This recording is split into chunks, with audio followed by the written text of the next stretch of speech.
اچھا ایک چیز بتائیے، آپ عدالتی مارشل لاء کا جو لفظ مولانا صاحب نے بولا، آپ نے کہا جس طریقے سے چیزیں ہو رہی ہیں، ایک طرف ہم دیکھ رہے ہیں سیاست کے اندر یہ بڑی بات ہوئی کہ جی خطاب ایک لاڈلے سے لے کے دوسرے لاڈلے پہ وہ آ گیا کہ جی پہلے عمران خان اور پھر نواز شریف صاحب.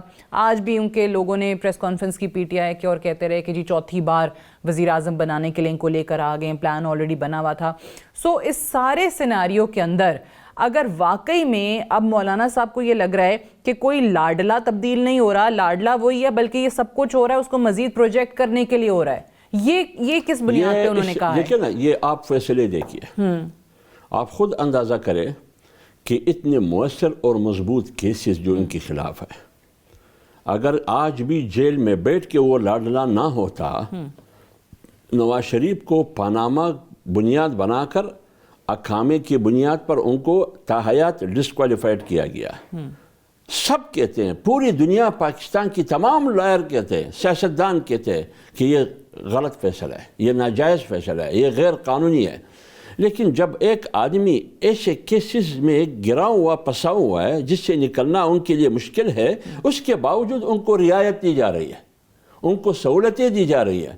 الیکشن کمیشن فیصلہ کر رہا ہے لیکن اس فیصلے کو پھینک دیا جاتا ہے، اس کو رجی کی ٹوکری میں ڈال دیا جاتا ہے. تو یہ رعایت نہیں ہے، یہ سہولت نہیں ہے، یہ پروجیکشن نہیں ہے. تو یہ کیا ہے؟ اس لیے مولانا کہا کہ آج بھی ان کو پروجیکٹ کیا جا رہا ہے. کل ان کی، میرے خیال میں آج ہے یا کل، ان کی قیادت نے جو پریس کانفرنس کی، کیا وہ press conference P T V پر نہیں دکھایا گیا؟ پوری پریس کانفرنس آج تو ویسے واقعی ایک مجھے یہ جواب دیں، حیرت سب کو، یہ آج تو پی ٹی وی پوری سیاستدان جو قیادت ہے سیاست کی، ورکر اور قوم، دیکھیے کہ کس کو پروجیکٹ کیا جا رہا ہے. میری پریس کانفرنس کو، مولانا فضل الرحمان صاحب کی پریس کانفرنس کو پی ٹی وی نہیں دکھا رہا ہے، کسی اور قیادت کی پریس کانفرنس کو پی ٹی وی عنوان نہیں دکھا رہا ہے. لیکن ایک شخص جو جیل میں ہے، اس کی نمائندگی میں ایک عام وکیل کہ کل تک نگران وزیر اطلاعات ہمارے جو مرتضی سلنگی ہیں، وہ کہتے ہیں کہ میں ساری جماعتوں کو جو ہے نا وہ کوریج دینا چاہتا ہوں پی ٹی وی کے اوپر. آج تک کیوں نہیں دیا؟ آج تک کیوں نہیں دیا؟ جب میں اعتراض اٹھاتا ہوں تو آپ کہتے ہیں کہ میں سارے کو دے رہا ہوں، تو میں دیکھتا ہوں تو آپ کیسے دیں گے؟ تو لہٰذا جب پی ٹی وی ان کی پوری پریس کانفرنس کو دکھا رہے ہیں تو اس کا مطلب یہ کہ دال میں ضرور کچھ کالا ہے. تو کیا ایسا کیا ہوا ہے آپ کے کہ دال میں کیسے؟ ہم تو دیکھ رہے تھے نا کہ ایک طرف بات ہو رہی، وہاں سے نواز شریف صاحب کے کیسز ختم ہو رہے تھے، ان کی جو قانونی عدالتی رکاوٹیں تھیں وہ ختم ہو رہی تھیں، وہ کرتے کرتے پھر واپس یہاں پہ کیسے ریلیف آنا شروع ہو گیا؟ دیکھیں، یہ بہت بڑی بدقسمتی ہے. اب ایک دوسرے کی ڈرانے کی اگر جب نوبت آتی ہے تو ایک سیاستدان کو دوسرے سے ڈراتے ہیں. اچھا، ایک سیاستدان کو جب آپ نیچا دکھاتے ہیں تو آپ چڑی نہیں ہلاتے ہیں نا، تو آپ مجھے کہ یہ بلا پر آئے گا. تو اس لیے میں کہتا ہوں کہ اس قسم کی سیاست یا اس قسم کی فیصلے، اس قسم کی حکمت عملی جب ہوگی کہ ایک شخص کو، ایک پارٹی کو آپ نے کہا، قانون نے کہا، اداروں نے کہا، عدالت نے کہا، پروسیکیوشن نے کہا کہ یہ کیسز ہے ان کے خلاف، اسی کو اب سہولت دی جا رہی ہے، ان کو رعایتیں دی جا رہی ہے. تو اس کا مطلب نتیجہ یہی ہوگا کہ سیاستدان کو ڈرانے کے لیے پھر دوسرے کے ساتھ یہ ہو رہا ہوتا ہے، تو پھر سیاستدانوں کو یہ سمجھ نہیں آتی. تو یہی بات ہے. میں تو میرے خیال میں شروع ہونے سے پہلے میں نے آپ کو کہا کیوں نہیں سمجھ کہ ہمارے سیاستدان کیوں نہیں سمجھتے، کیوں نہیں سمجھتے کہ اس ملک میں کیا ہو رہا ہے اور کون کر رہا ہے اور کیوں کر رہا ہے اور ہم کہاں کھڑے. دیکھیں نا، تو اس لیے میں کہتا ہوں کہ سیاستدانوں کو سوچنا چاہیے، جب ایک پارٹی کریش ہو گئی اپنے کرتوت کی وجہ سے، اپنے اعمال کی وجہ سے، اپنی سیاسی منفی رویے کی وجہ سے، اپنی سیاسی انتہا پسندی کی وجہ سے، کہیں پرویز خٹک پی ٹی آئی بنی، کہیں اے پی پی بنی، کہیں پتہ نہیں یہ کیا بنی، پھر ہم خود آپس میں لڑ پڑے، جس سے جمہوریت ہوگی، جمہوریت بھی کمزور ہو جائے گی، سیاست بھی کمزور ہو جائے گی. پھر ہم نے ایک دوسرے کے ساتھ لڑائی شروع کی، تو یہ کس کی خدمت ہو رہی ہے نا؟ تو اس لیے میں کہتا ہوں کہ سیاستدانوں کو بھی سنجیدگی کے ساتھ لاسٹلی یہ بھی سوچنا بتا چاہیے دیجئے کہ آپ نے جو چیزیں بتائی ہیں موسم اور خاص طور سے سیکیورٹی کے جو صورتحال ہے اس کو لے کے اگر یہ نہیں ہوتی تاریخ تبدیل یا آپ جو کہتے ہیں کہ جی لیول پلینگ فیلڈ باقیوں کو نہیں ہمیں نہیں مل رہا ہے یا ہمارا ووٹ بینک اس سے متاثر ہوگا تو آپ کیا کریں گے؟ JUIF کا ہمارے لیے ہمارا مقابلہ پی ٹی آئی سے نہیں ہے، ٹھیک، کیونکہ پی ٹی آئی کو ہم سیاسی جماعت سمجھتے ہی نہیں ہے، بلکہ وہ سیاسی پارٹی ہی نہیں، وہ تو ابھی پاکستان تحریک انصاف PPP بن گئی، ٹھیک ہے نا، اعتزاز احسن پیپلز پارٹی کی، لطیف کوسہ پیپلز پارٹی کی، علی گوہر پیپلز پارٹی کی، بابر اعوان پیپلز پارٹی کی، تو یہ خود شاہ محمود قریشی پیپلز پارٹی کی، یہ تو پاکستان تحریک ویسے انصاف، شاہ محمود کے ساتھ جو کچھ ہوا وہ صحیح تھا جس طریقے سے ان کو گرفتار یہ تو کیا گیا؟ پاکستان تحریک انصاف PPP 5 بن بار گئی۔ وہ MNA رہے ہیں، وزیر خارجہ رہے ہیں اس ملک کے۔ میں یہ نہیں کہتا ہوں کہ اس کے ساتھ صحیح ہو رہا ہے یا غلط ہو رہا ہے، یہ تو فیصلہ قانون کرے گی۔ یہ خود شاہ محمود قریشی اپنے گریبان میں جان کے کہ میری حکومت میں کیا ہوتا رہا، سیاستدانوں کے ساتھ میں کیا کرتا رہا، تو اس لیے میں کہتا ہوں کہ جمعیت علماء اسلام کی ان 2 سوالات کا جواب دے، اس کو ایڈریس کرے، اگر نتائج خطرناک آئے تو اس کا ذمہ دار پھر کون ہوگا؟ ایک طرف تو یہ تاثر پایا جا رہا ہے پاکستان تحریک انصاف کو لے کے، چاہے ان کے مد مقابل پنجاب میں PMLN ہو یا کوئی جماعت دوسری ہو یا KPK میں اگر آپ سے مقابلہ ہوتا ہے، وہ تو کہتے ہیں کہ جی ہمارے تو لوگ ہی نہیں ہیں، ہمیں تو انتخابی عمل میں حصہ ہی نہیں لینے دیا جا رہا، ان کے اکثر لوگ جیل میں ہیں یا چھپ کے بیٹھے ہوئے ہیں، تو پھر آپ کو کس چیز کی اس وقت پریشانی ہے؟ بسم اللہ الرحمن الرحیم، بہت شکریہ ساجیہ بی بی۔ دیکھیے بنیادی طور پر پہلے یہ وضاحت کرنی چاہیے میڈیا ہاؤسز کو بھی اور پورے ملک میں سیاسی پارٹیوں کو بھی، ہمیں دوغلاپن چھوڑنا چاہیے، دوریخی چھوڑنا چاہیے۔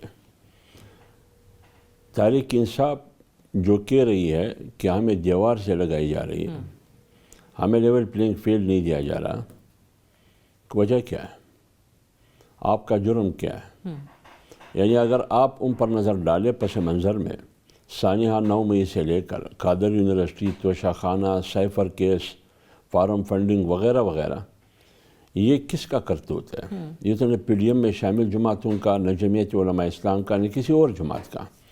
آج جن کیسز کا سامنا ہے PTI کی قیادت کو یا عمران خان کو، تو یہ ان کی اپنی کرتوت اور کردار کی وجہ سے یہ مکافات عمل کا شکار ہے، ایک بات۔ دوسری بات یہ ہے کہ جب ایک ایسا کردار جو انہوں نے 9 مئی کو ادا کیا، اگر وہ کردار جمعیت علماء اسلام ادا کرتی، پتہ نہیں آج وہ غدار ٹھہرائی جاتی، یا کوئی اور قوم پرست نیشنلسٹ جماعت بلوچ یا پشتون وہ کرتا، تو آپ کے خیال میں ان کا حشر کیا ہوتا ہے؟ لیکن آج بھی PTI کے بارے میں کہا جاتا ہے کہ یہ ایک سیاسی اور جمہوری پارٹی ہے۔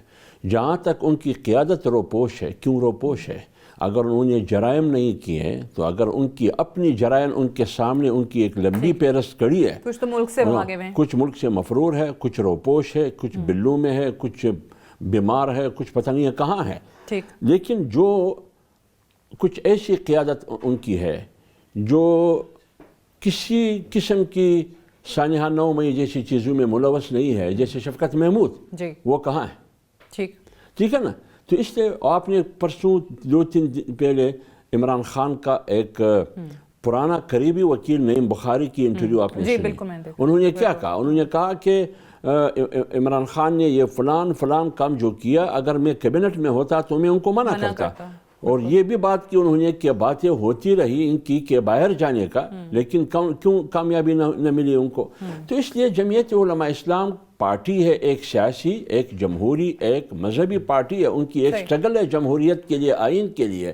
اگر مولانا صاحب موسم کی بات کرتے ہیں، التوا کیوں چاہتے ہیں؟ میں کہہ رہا ہوں اگر مولانا صاحب موسم کی بات کرتے ہیں، مولانا صاحب امن و امان کی اور سیکورٹی خطرات کی بات کرتے ہیں، تو یہ زمینی حقیقت ہے، اس سے کوئی انکار نہیں کیا جا سکتا۔ آپ پہ تو خود حملہ ہوا، آپ بلوچستان میں دیکھیے بلوچستان کی صورتحال کیسی ہے، خیبر پختونخوا میں دیکھیے، خود موجودہ حکومت بار بار کہہ چکی ہے کہ امن و امان کی صورتحال ٹھیک نہیں ہے۔ تو جب ٹھیک نہیں ہے، سوال مولانا صاحب کا یہ ہے، جمعیت علماء اسلام کا یہ نہیں ہے کہ ہم الیکشن سے بھاگ رہے ہیں، الیکشن سے ہم نہیں بھاگتے۔